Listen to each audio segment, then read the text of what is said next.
We had a good one at Staples last night. The Warriors trailed the Clippers by as many as 23 points, but it turned out to be the largest deficit overcome in a win this season. Golden State ended the game on a 22-5 run with a 124-117 win. Steph Curry had his fourth 40-point performance this season. Here he is after that comeback win.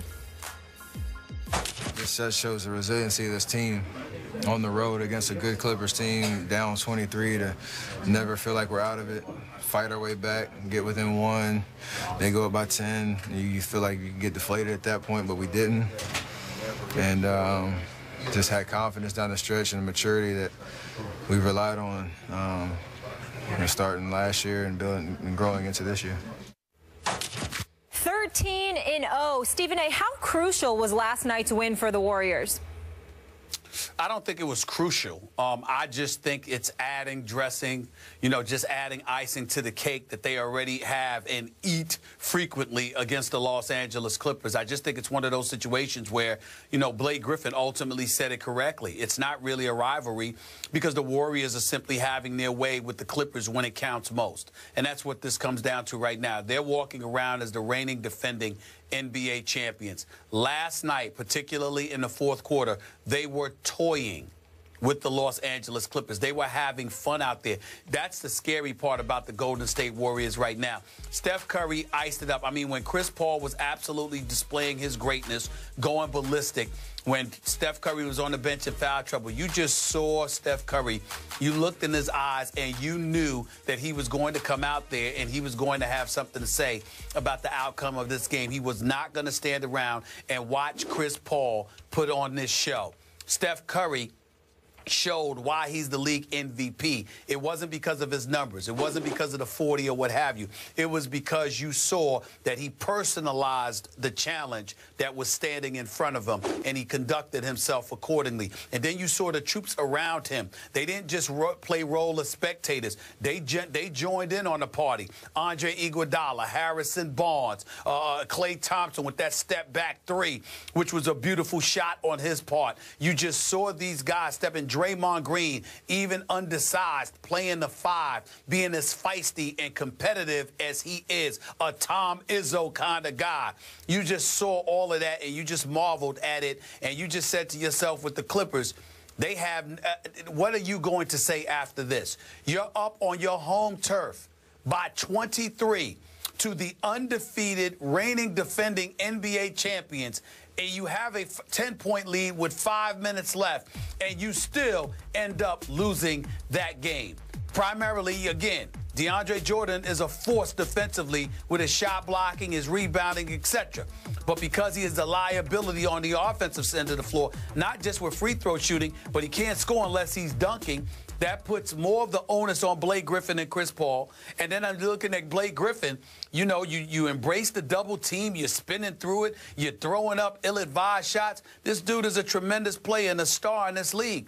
But some of the decisions, you just found yourself mind-boggled. You can't afford to make those mistakes against the Golden State Warriors. The Clippers did.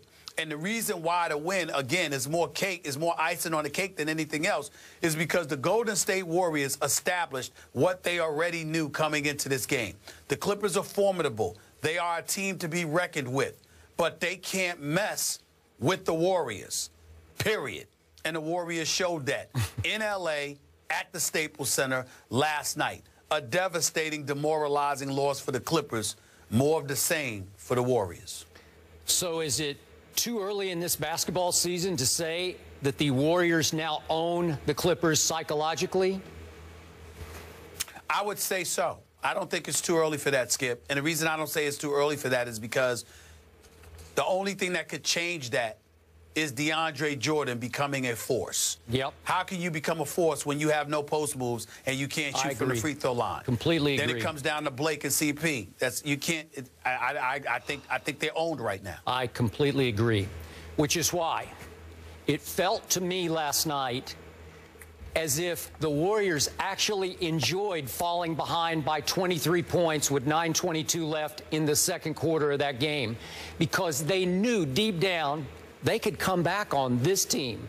And they knew deep down if they did come back and beat this team in its house, from 23 down would crush what's left of their confidence against the Warriors.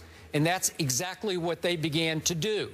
And so we saw CP3 go from doubtful before the game, as we said on the show yesterday, to sure thing in the first quarter, right? He played, and boy, did he play. He makes 7 of his 7 shots in the first quarter, and it looked like the Clippers were going to roll at home. And then what started happening? To me, just as Steph Curry is shattering the mold at 6 feet 3 inches, slim, not all that physical, as the best player in the NBA. That little guy is the best player in the NBA. Their little lineup is the best lineup in the NBA, and I've never seen it quite like this, Stephen A., and I think you haven't either. You realize their small ball lineup, when they played, you mentioned Draymond at the 5, and remember, he led the team in assists last night with 9. He is the point center for the small ball lineup.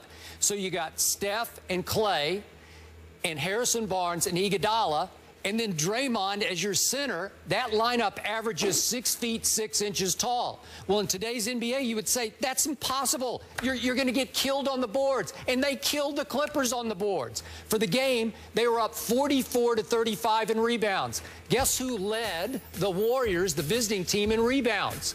Steph had 11. Steph Curry, little Steph's, thin little Steph got 11.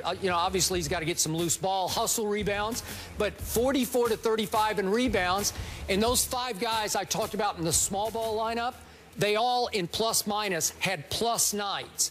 And the 3 Warriors big guys, Bogut, Ezeli, Spates, the 3 big guys, all had minuses in plus minus. So they're way better off when they play their little lineup with their little point guard Steph as the MVP of the league. And he looks like he's well on his way to winning back-to-back MVPs. I've never seen anything quite like that. I'm running out of superlatives here, but this team, when it came crunch time in the fourth quarter, I don't know if you looked at the box, Stephen A., they made 8 of 9 3-point shots in the fourth quarter. It's like, watch this. We got you here. Steph makes 3, and Clay makes a couple, and Iggy makes a couple, and they just shoot you out of your own gym. It's unbelievable what they're doing. It is unbelievable, but let's break it down. First of all, when you have a presence like Steph Curry, who's the greatest shooter anybody with sense has ever seen in the history of basketball. I agree. You have somebody that you have to monitor. You have to chase him around. You have to guard him off the ball. He's running around screens and picks. He's doing all types of stuff. You've got to contend with that. But then when you have the other shooters around him, keep in mind, Skip, obviously not Andrew Bogut, who only attempted 3 shots and made 1. The other 4 guys, Klay Thompson, Harrison Barnes, Andre Iguodala, and Draymond Green, all shot better than 50% for the field last night. All of them. Every one of them. Klay Thompson had 25 on 6 of 12 shooting and 3 of 5 from three-point range. Harrison Barnes shot 9 of 15 from the field and 3 of 5 from three-point range. Andre Iguodala hit 3 of his 4 shots and both of his 3-pointers. And Draymond Green hit 7 of 9 shots. So this level of marksmanship, now obviously they can shoot a little bit, but what helps is that a lot of their shots are open because of how well Steph Curry balls, not just as a shooter, but as a ball handler. You have to watch him so desperately that he ultimately gets a shot to the open man. And even when Draymond Green or somebody else has an open shot, because all eyes are on Curry, somebody else is open. So when they think that the assists are a little bit deceiving because it ain't that. Look, I can average 10 assists for the Golden State Warriors. Just give it to somebody when you walk past half court and watch them shoot. I mean, it's really that simple with these guys. I mean, they're that good in terms of shooting the basketball. But I think, Skip, where you and I need to really point this out on this show, Skip Bayless, I got to look at Doc Rivers. That's my man. You know how much we love Doc Rivers. But the 19-point lead that you gave up by getting outscored 49-9 in Game 6 of that Western Conference semifinals in L.A. Agree. You come back. You're here in the Staples Center. You got a 23-point lead against the reigning defending NBA champions who are undefeated. And they come back, and they're literally on the court, just giggling as they're torturing you, creeping up on you. They were. And you have no answer. No. So Doc Rivers, I hate to say this, Doc Rivers has 1 or 2 choices. You're going to have to figure out a way to get more production from a DeAndre Jordan to take advantage of the inevitable mismatch his presence with Blake Griffin on the court would cause? Or you going to have to make a trade and be able to go small to go up against Golden State? Because I'm here to tell you something right now. As presently constructed, the Los Angeles Clippers cannot beat the Golden State Warriors in a 7-game series. You have to you have to be able to go small at some point. So I'm not talking about Doc Rivers, the coach, because all you can do is desire plays, draw plays, motivate these guys, but you can't play for them. But what you can do is you got to get the right personnel, because if you don't, like, look at the last play, Skip. I mean, you know, you got a situation where CP3's on fire, and he's giving up the ball, and then Blake Griffin is holding it for Jamal Crawford to come around, and then some ill-advised shot gets jacked up by somebody. It's like, wait a minute. Who's the hot hand? Who can you create a shot for? We know Golden State can do it. The Clippers can't right now against them. Against everybody else, maybe. Against the Warriors. Clippers ain't winning no title with the Warriors standing in their way. As presently constructed, Doc Rivers might need to make a trade in order to eclipse the Golden State Warriors. All right, since you went there, last quick point about Doc. I've always raved about Doc on this show. I've always put him right there. We both have. With Popovich as one of the top couple of coaches in this league.